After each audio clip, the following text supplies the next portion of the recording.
Hello, Mike Freeman. My name is Dennis Cherry Sr. I was a witness to a Jamar Clark shooting in November of 2015. You really need to listen to what I have to say. I was an eyewitness. I saw everything. I was there when this man was alive, and I was there when that man was dead. Your officers had killed him. This is my story. I walked out of the Elks Lodge around 1 a.m. with some friends. I got upstairs on the street level. There was many people on the sidewalk outside the Elks Lodge. There was probably about maybe 15, 20 people looking across the street. Across the street was one of the police cars, 2 officers, and another man that was laying on the ground. One of the officers was standing over this man, and another officer was sitting on this man. The man on the ground was on his stomach. His arms pinned to his side. His hands were cuffed. His legs were straight and together. They weren't apart. He just looked. He was completely immobile, not moving. The other officer that was bouncing on his chest, on his back, on his shoulder blades, he was jostling around so much. His utility belt, all his equipment was flopping around and moving around. He was trying to contain it while he's still trying to mash this man into the earth.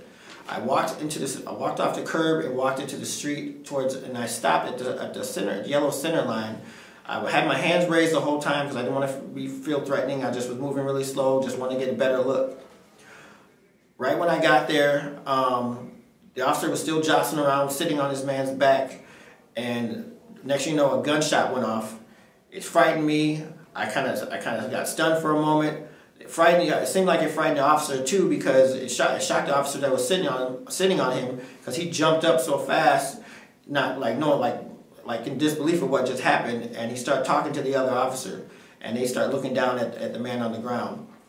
A second later, cop cars were streaming in from every direction, and they just were like fishtailing in the street, hopping out, and start creating some type of perimeter and, being all aggressive and threatening towards everyone around. The people that were watching, the onlookers, weren't doing anything besides sitting on the sidewalk across the street where they were the whole time. They weren't making any aggressive behavior, any aggressive motions, or nothing.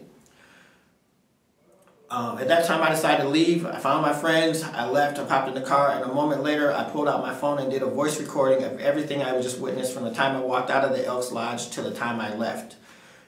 It was very detailed and very, very, very precise.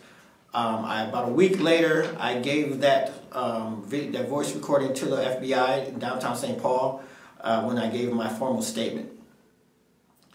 Mike Freeman, I urge you not to push this trial towards a grand jury. Since year 2000, not a single officer who has killed someone has ever been indicted in the state of Minnesota. If you push for a grand jury, Mike Freeman, Jamar Clark's blood is on your hands.